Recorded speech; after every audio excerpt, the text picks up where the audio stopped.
누군가가 여러분에게 여러분 인생의 비결을 무엇이냐 묻는다면 여러분이 이제까지 살아온 삶의 비결을 어떻게 말씀하시겠습니까? 어떤 분은 아마도 부모, 형제 잘 만난 그런 덕을 이야기할 수 있을지 모르겠습니다. 또 어떤 분들은 자신이 수고하고 애쓴 땀의 열매를 또 말하고 또 그것을 이루기까지 과정을 또 말하실지도 모르겠습니다. 요즘 이 금수저, 흙수저라는 용어가 등장하면서 요즘 청년들의 미래는 마치 부모들의 경제력으로부터 흙수저와 금수저로 태생이 갈린다, 이런 이야기들을 하곤 합니다. 근데 여러분 아십니까? 그것도 저는 하나의 믿음이라고 생각합니다. 좋은 대학 가야 인생이 잘 풀리고, 좋은 대학 가려면 부모들이 어렸을 때부터 학원비를 아낌없이 대줄 수 있는 경제력이 있어야 하고, 또 졸업한 후에도 자식들을 취업 전선으로 내몰지 않고 적당히 놀면서 살 수 있는 부모의 경제적 여유가 있어야 비로소 금수저란 소리를 듣지 않나요? 근데 저는 목회하면서 부모가 아무리 잘 대줘도 잘 안 되는 아이들 많이 보았습니다. 그리고 부모가 넉넉한 그 유산을 받았어도 정작 그것을 잘 유지하지 못해서 끝이 안 좋은 경우를 허다하게 보았습니다. 또 인생은 다 나하기 나름이다 믿고 열심히 노력하는 그 사람들의 한계도 많이 보았습니다. 자기 한계를 넘어서 도전하는 사람들은 저는 대단히 존경스럽고 훌륭하다고 생각합니다. 근데 끊임없이 자기의 한계를 극복하는 사람, 극복에도 끝이 없는 그 인생이 과연 행복한 삶일까요? 스포츠 스타들은 자신의 전성기 때 은퇴들을 다 하지 않습니까? 왜냐하면 우리 육신의 능력이 아무리 노력해도 최상의 노력에서 얻을 수 있는 그런 한계가 있다는 것을 분명히 알기 때문에 어느 정도 최대한으로 자기의 능력치를 올리고 그리고 박수 받을 때 조용히 은퇴하는 것, 여러분 많이 보시지 않았나요? 오히려 자기 한계를 인정하지 못하는 사람들은 과거의 환상 속에 살거나 혹은 끊임없는 실패에 대한 불안감으로 많은 이루었음에도 불구하고 여전히 이루지 못한 것에 대한 그런 불충분을 느끼며 살아가고 있지 않을까요?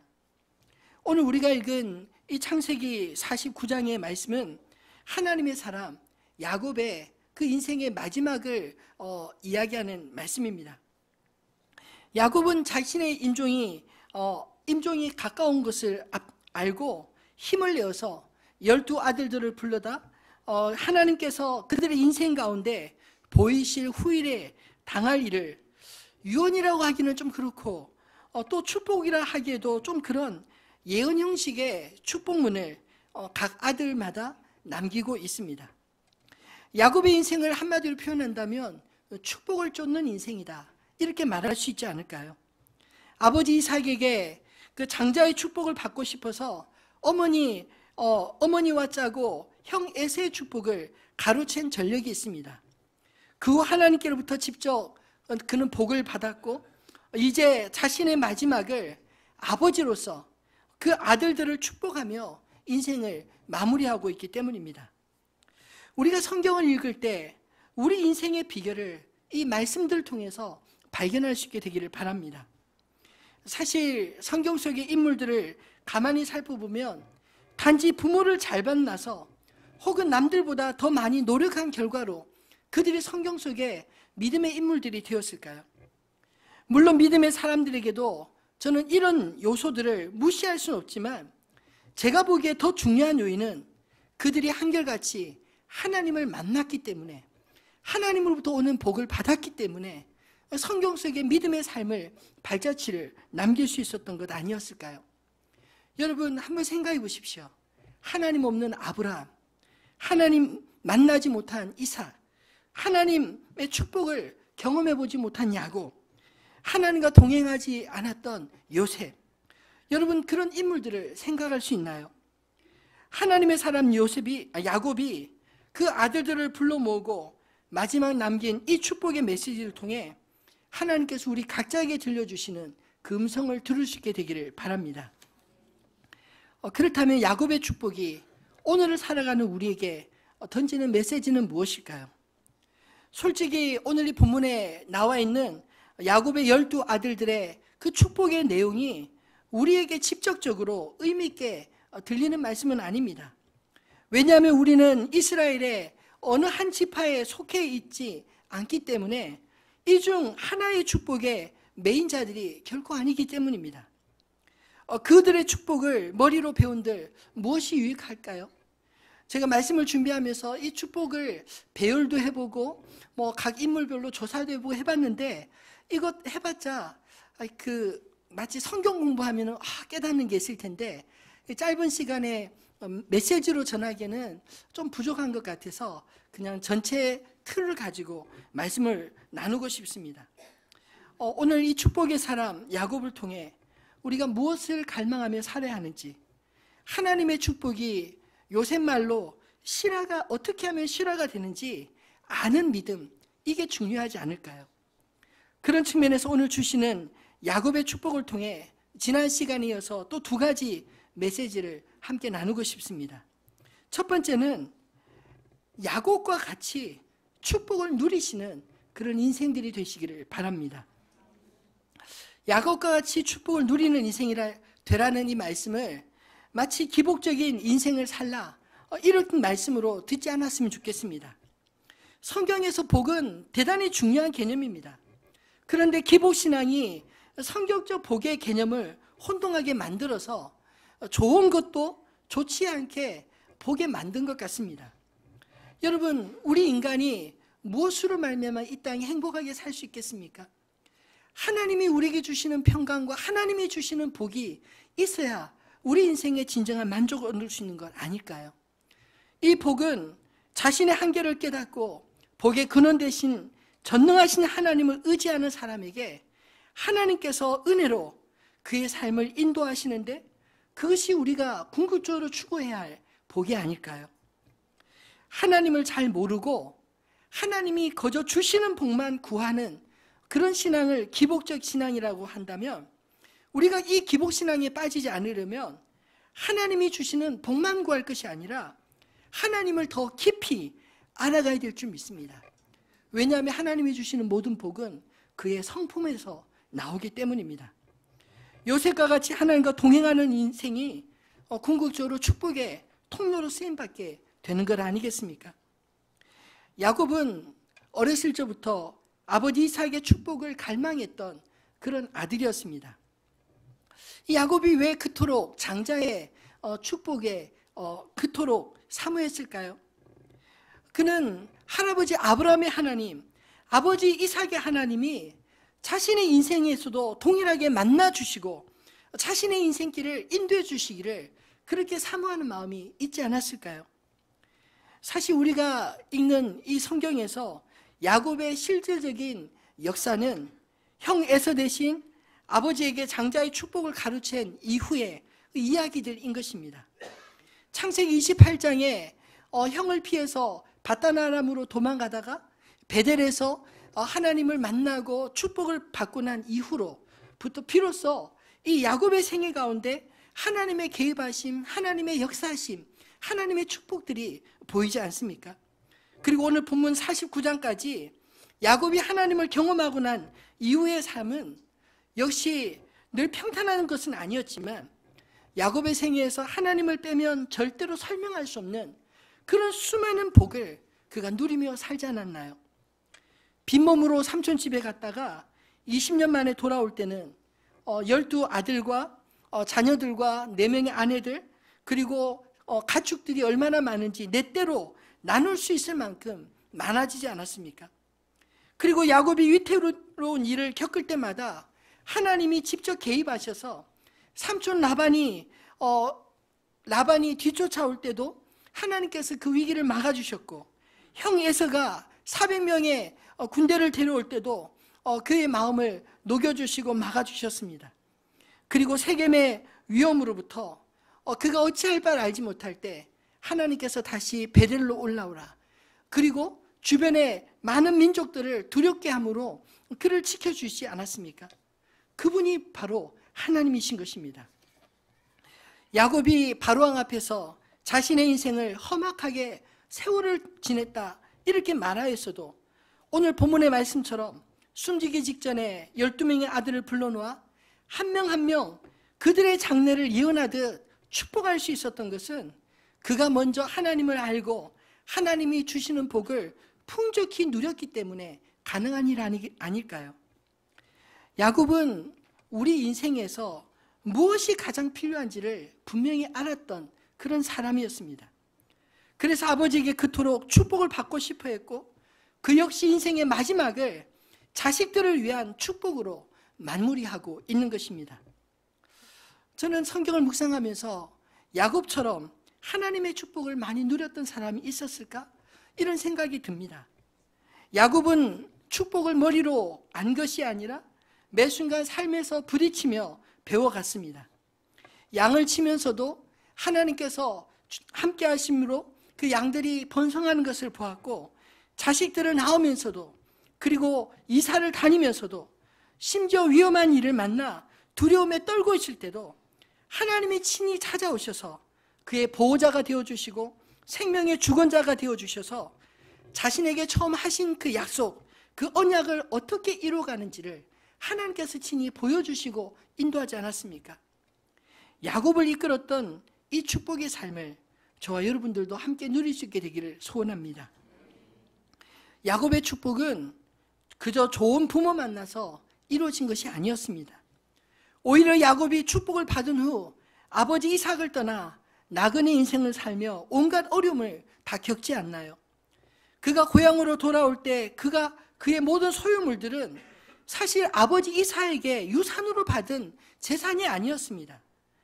오히려 복의 근원 대신 하나님이 친히 그의 수고에 넘치도록 복을 부어주신 그 열매들을 가지고 온 게 아니겠습니까? 오늘 야곱의 축복은 복을 갈망하는 투쟁과 또 하나님께로부터 오는 복을 자손들에게 이어주려고 하는 열심으로 만들어낸 열매라고 믿습니다. 여러분, 복을 주시는 그 하나님을 갈망하시기를 바랍니다. 하나님이 나를 통해 그 복이 멈추어지지 않게 우리 후대에도 복을 전해주는 자 되시기를 주님의 이름으로 축원합니다.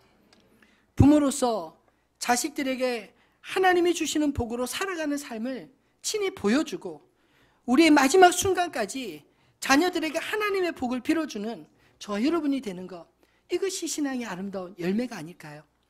저도 어렸을부터 저희 할아버님이 신앙이 1대시고 저희 아버님이 2대시고 제가 3대인데 저는 할아버지, 아버지 때 하나님이 얼마나 많은 저희 가정에 은혜를 주셨는지 보면서 자랐습니다. 기도에 응답을 해주셨는지 하나님의 언약을 주신 것들이 얼마나 감사한지 그들을 보며 자랐기 때문에 저 또한 이 일의 긍지와 보람을 느끼게 된 것입니다. 두 번째로 12아들을 통해 후대에 좋은 영향력, 축복을 남기는 그런 인생으로 사시기를 바랍니다. 오늘 본문의 장면은 축복의 형식을 빌어서 야곱의 12아들에게 그들의 후일에 당할 일을 예언하듯 말하는 내용들입니다. 사실 단지 축복이라고 할 것 같으면 그저 좋은 말, 덕담 삼아 할 수 있겠지만 야곱은 그 아들들의 성품들과 또 그들의 행위를 바탕으로 하나님께서 그 아들뿐만 아니라 그들의 후손의 미래까지 예언하며 축복하고 있습니다. 이 말씀들은 사실 야곱이 죽기 전에 한 말이라고는 믿기지 않을 정도로 아주 또렷한 정신으로 정확하게 또박또박 선포하고 있지 않습니까? 우리가 지난 시간에 살펴보았던 에브라임과 므낫세를 축복할 때도 장남 므낫세를 장남으로 축복하고 에브라임을 차자로 축복해야 되는데 손을 어긋맞춰 축복하지 않나요? 그때 요셉이 아버지 잘못 잡았습니다. 손을 바꾸려고 할 때 뭐라 합니까? 나도 안다 아들아. 야곱이 비록 나이 많아 이제 임종을 기다리고 있는 시점이었음에도 불구하고 영혼만큼은 아주 또렷하고 그리고 한 명 한 명을 뚜렷하게 축복할 수 있는 그런 사람이었다는 것을 말하고 있지 않나요? 오늘 본문도 자세히 읽어보면 사실 12아들을 순서대로 축복하지 않고 첫째부터 넷째까지는 순서대로 맞습니다. 그리고 요셉과 베냐민, 이 마지막 11번째, 12번째도 순서대로 맞습니다. 근데 5번째부터 10번째 그 아들까지는 뒤죽박죽 순서가 맞지 않습니다. 그것은 그 레아가 낳은 아들 6명을 먼저 이야기하되 마지막 5째와 6째를 바꾸어서 축복하고 그리고 또 빌하가 낳은 두 아들을 실바가 낳은 두 아들을 감싸듯이 그렇게 축복하고 그리고 재미있는 것은 그 순서들이 그 자녀들끼리도 뒤바뀌어 있습니다. 아마도 단순히 야곱이 개인 차원에서 그렇게 축복한 것이 아니라 이 축복의 내용을 가만히 보면 하나님의 주권적 언약의 메시지가 이 아버지 야곱의 입술을 통해서 그의 마지막 임종전에 후일되어질 그런 일들을 예언하는 식으로 그렇게 축복이 되고 선포되고 있지 않습니까? 오늘 본문에 보면 아버지께로부터 마음껏 축복받은 요셉과 그리고 유다가 있는가 하면 사실 축복이 오히려 박탈돼 저주받은 이 첫째 르우벤, 둘째 시몬과 셋째 레위도 있습니다.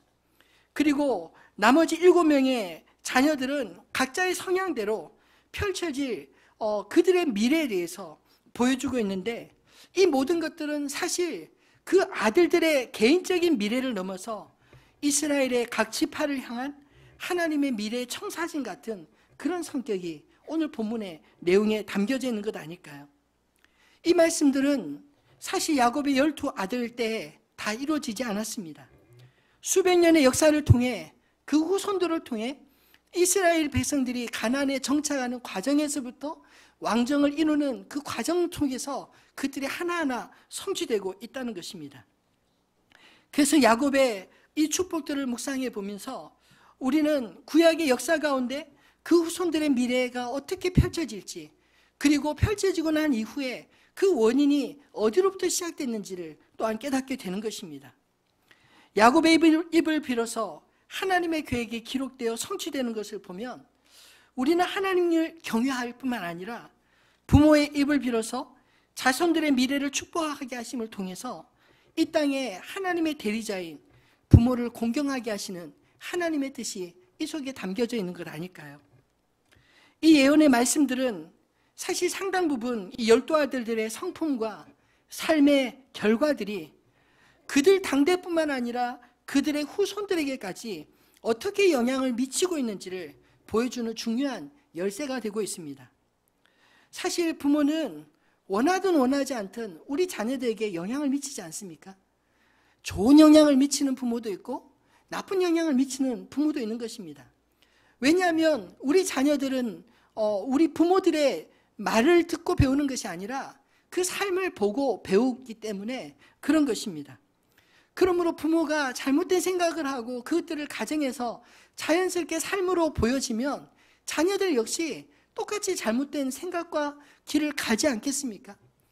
반대로 부모가 하나님을 믿고 경외하면서 믿음의 삶을 살아가면 그 자녀들이 그 믿음을 본받아 살 가능성이 훨씬 높지 않을까요? 그래서 오늘 각 지파에게 주신 이 축복들이 그 후손들에게 그렇게 열매를 맺히게 되는 것입니다. 우리 인생의 열매, 여러분 뿌린 대로 뿌린 만큼 거둔다는 것을 믿으시기를 바랍니다. 갈라디아서 6장 7절에 보면 스스로 속이지 말라. 하나님은 옵신여김을 받지 아니하시나니 사람이 무엇으로 심든지 그대로 거두리라 하셨습니다. 여러분이 알고 있는 하나님 말씀으로 여러분 스스로를 속이지 마시기를 바랍니다. 무슨 말이냐면 하나님의 모든 말씀들은 그 말씀을 아는 것이 중요한 것이 아니라 그 말씀대로 살아야 그 말씀이 내게 살아있는 말씀으로 역사하지 않겠습니까? 그런데 하나님 말씀을 알긴 알지만 그 말씀과 상관없이 살면 오히려 주님 앞에 서게 될 때 내가 알고 있는 그 모든 말씀들이 내가 이 땅에서 어떻게 잘못 살았는지를 심판하는 그런 도구가 되지 않을까요? 여러분, 그래서 아는 게 중요한 게 아니라 살아내는 것이 중요하고 나의 특권을 주장하는 것이 중요한 게 아니라 더 중요한 것은 그 특권에 합당한 삶으로 우리에게 주신 하나님의 은총이 우리의 삶을 통하여 더욱 빛나게 하는 것이, 빛나게 하는 삶을 살아야 될 줄 믿습니다.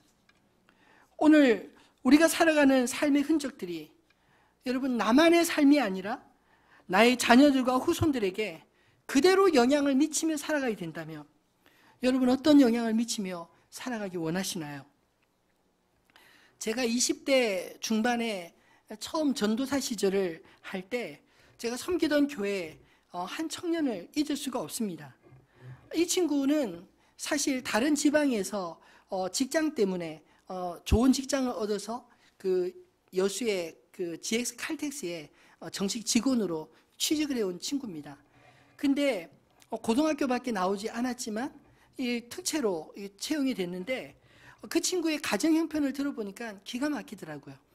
아버지가 지독한 알코올 중독자여서 늘 집안의 술 때문에 조용한 날이 없이 아버지가 막 야단치고 자녀를 때리고 뭐 이런 일들 너무너무 많았다는 것입니다.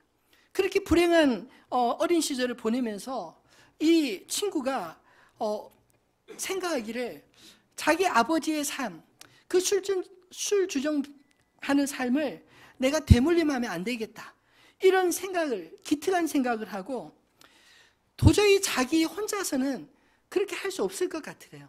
왜냐하면 늘 아버지와 함께 있으면 술 냄새가 풍기고, 그리고 홧김에 자기도 술 마시고 마셔보니까 술에 취하지를 않더래요. 자기도 술량이 굉장히 세다는 걸 알았다고. 그 주변의 환경 자체가 그 아버지 옆에 있어서는 안 될 것 같아서 이 친구가 어떤 결심했냐면 스스로 교회를 찾아간 겁니다. 왜냐하면 교회 가면 기본적으로 금주, 금연 하지 않습니까? 교회 친구들 만나면 술 먹고 못 만나니까 그 교회 친구들을 만나고 교회 와서 신앙생활하면서 술에서부터 자기가 매이지 않으려고 그 애를 썼다는 것이죠. 그리고 멀리 이제 그 집을 떠나서 자취를 하면서 신앙생활 얼마나 성실하게 잘했는지 교회 안에서 예쁜 믿음의 자매를 만나서 결혼하고 아이를 낳아서 지금도 잘 살고 있습니다. 제가 그 친구를 보면서 설교 준비하는데 문득 그 친구가 떠오르더라고요. 비록 자신은 좋은 아버지의 영향을 어려서부터 받지 못했지만 자기는 나중에 그 아이들에게 좋은 아빠가 되고 싶은 그 열망이 결국 아름다운 열매를 맺는 것을 보면서 우리가 불행한 과거만 탓하기보다 불행한 과거를 끝내고자 하는 그런 믿음의 선한 행동이 우리 가운데 있어야 되지 않는가, 이 사실을 그 친구를 통해 다시금 생각이 되었습니다. 여러분, 어쩌면 저와 여러분의 삶에도 우리 당대에 혹시 불행한 과거의 짐이 있었다면 그 짐 여러분 우리 후대에 물려주지 마시고 우리 당대에 끝낼 수 있게 되기를 바랍니다. 그리고 우리 후대에는 하나님의 축복을 빌어줄 수 있는 그런 부모의 삶을 사시기를 주님의 이름으로 축원합니다. 말씀을 맺겠습니다. 여러분, 하나님을 믿는 사람은 팔자에 매이지 않고 팔자를 바꾸며 사는 그런 존재인 줄 믿습니다. 우리 인생은 그저 운명처럼 정해진 삶의 수레바퀴를 도는 삶을 살아야 할까요? 오늘 야곱의 축복의 내용이 사실 그런 내용이 아닙니다. 야곱이 비록 그 12명의 아들들 하나하나에게 축복과 예언의 말을 하고 있지만 그 속에서 하나님의 뜻을 볼 수 있어야 합니다. 여러분, 야곱의 장남 르우벤은 어떤 사람인가요? 오늘 본문에도 보면 탁월한 장남으로 태어나지 않습니까? 그 아버지에게 기쁨이었고 그 아버지의 기력의 시작이었다고 말하고 있습니다. 그런데 그의 성품이 끓는 물과 같아서 자신의 감정을 컨트롤하지 못해서 아버지의 침상을 더럽혔다고 이야기합니다. 그래서 그 장남으로서의 탁월함, 그 탁월함을 잃어버렸다라고 말하지 않습니까? 장남으로서의 그 권리와 능력을 다 박탈당한 채 넷째 유다에게, 11번째 요셉에게 자신의 마땅히 누릴 수 있는 그 특권을 잃어버렸다고 이야기합니다. 또 레위는 어떤가요? 사실 오늘 본문에 보면 시므온과 레위는 세겜성 사람들을 학살한 주범이었습니다. 그래서 이 야곱이 자신과는 무관한 그런 학살의 사건을 기억하고 그들의 성품상 그들이 앞으로 어떤 미래를 살지 예측하며 이 저주하는 그런 말들을 하지 않습니까? 그 저주의 내용이 그 야곱에게서, 그 이스라엘에서 흩어진다, 사라질 것이다, 이런 무서운 이야기를 하고 있습니다. 근데 그 저주받은 레위 지파가 레위 지파를 하나님께서 어떻게 바꾸셨나요?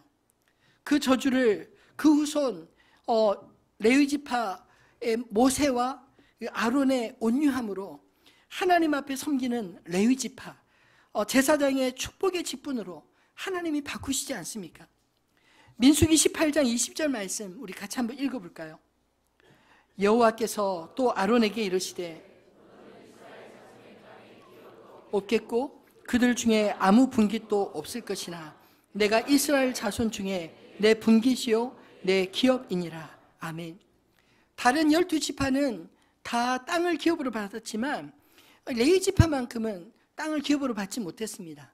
민수기 1장에 찾아보니까 레위 지파의 그 인원 계수가 다른 지파는 20세 이상 전쟁에 나갈 인원을 계수해도 보통 3만 명, 4만 명, 많은 지파는 7만 명 이렇게 넘는데 레위 지파의 인구는 태어난 지 1개월 이상 된 남자의 수를 다 합해도 2만 2천 명밖에 되지 않았다고 합니다. 그래서 그 작은 인원을 각 12지파에 3개 성씩 주어서 흩어놓고 그리고 그 3개 지파에서 그 하나님을 경외하는, 하나님을 예배하고 하나님의 말씀을 가르치는, 그 섬기는 제사장의 사명을 감당하도록 하시지 않습니까? 그러고 난 이후에 이 아론을 통하여 하나님께서 뭐라고 약속하고 있나요? 내가 이스라엘 자손 중에 너의 분깃이요 너의 기업이라. 여러분, 하나님께서 친히 레위의 분깃이요 기업이 되심을 믿으시기를 바랍니다. 하나님의 사람들은 그저 운명대로 팔자대로 사는 사람들이 아니라 우리 팔자를 거스릴 줄 아는 믿음의 사람인 것입니다. 예전에 그 점을 많이 보시던 그 성도님 한 분이 돌아와서 예수를 잘 믿는 분을 제가 알고 있는데 그분하고 제자훈련도 했었습니다. 근데 그분이 예전에 그런 이야기를 들었다고 저에게 이야기를 해주더라고요. 옛날 그 조선 말 뭐 이렇게 구 한말에 유명한 서울에 점쟁이가 있었는데 이 사람이 예수를 믿은 일화가 그 점쟁이 세계에도 파다하더래요. 왜냐하면 이 사람이 관상을 보면 정확하게 알아맞추는데 거의 100%랍니다. 그런데 어느 때부터인가 자기가 관상을 보는데 잘 읽히지 않는, 아니 관상대로 살지 못하는, 사라지지 않는 사람들이 서서히 나타나기 시작하더래요. 그래서 이상하다, 내 신통력이 떨어졌나 하고 그 사람들이 뒷조사를 해보니까 어김없이 다 예수를 믿던 사람들이라는 겁니다. 그래서 팔자를 거스러 살아가는 그 사람들의 삶을 보면서 야, 팔자보다 더 센 게 복음이구나, 그 사실을 깨닫고 그가 예수를 영접하고 그도 목회자의 길을 가게 되었다, 이런 이야기를 해준 것을 들었습니다. 여러분, 팔자보다 더 센 게 복음인 줄 믿으시기를 바랍니다. 운명처럼 그저 내 삶을 거기에 맞춰 살아가려고 애쓰기보다 요셉처럼 어떤 상황이든지 하나님 앞에 동행하며 하나님께 묻고 하나님의 형통한 그런 복을 받은 자로 살아야 되지 않겠습니까? 오늘 본문에 보면 하나님께서 이 12 아들들에게 각 사람의 분량대로 복을 주셨다고 마지막 28절에 기록하고 있습니다. 여러분, 비록 우리 각자가 받은 복이 다르다 할지라도 서로 비교하거나 부러워하기보다 나 같은 사람에게도 생명책의 이름을 주시고 부르실 그 하나님 앞에 오히려 영광과 감사를 돌려야 하지 않겠습니까? 여러분, 받을 축복에 성실함과 온유함을 더하여 복이 어디로부터 오는지를 알고 올바로 흘려보낼 수 있는 저와 여러분 되시기를 바랍니다. 예레미야서 29장 11절 말씀에 보면 여호와의 말씀이니라, 너희를 향한 나의 생각을 내가 아나니 평안이요 재앙이 아니니라. 너희에게 미래와 희망을 주는 것이니라. 여러분, 예레미야서 어떤 말씀인지 알지 않습니까? 이스라엘 백성들이 타락했을 때 책망했던 그 눈물의 선지자였었습니다. 그럼에도 불구하고 그 책망이 많았던 그 예레미야서에서조차 하나님께서 그 이스라엘의 미래를 어떻게 보고 계신지, 그 이스라엘 자손들을 어떻게 바라보시는지를 이렇게 설명하고 있지 않나요? 나의 생각, 니네들이 몰라. 내 생각은 내가 아는데 재앙이 아니라 평안이다. 너희에게 오히려 미래와 희망을 주는 것이다. 이렇게 말하고 있지 않습니까?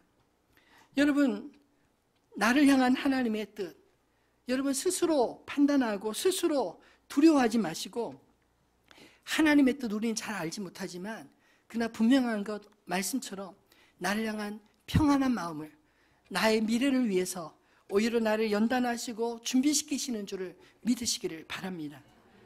사랑하는 성도 여러분, 그 하나님을 경외함으로 우리 인생의 복의 근원 되신 하나님, 그 하나님께 우리의 마음을 두며 복받는 인생, 이것이 이 땅을 살아가는 우리 인생의 비결이 되어야 하지 않겠습니까?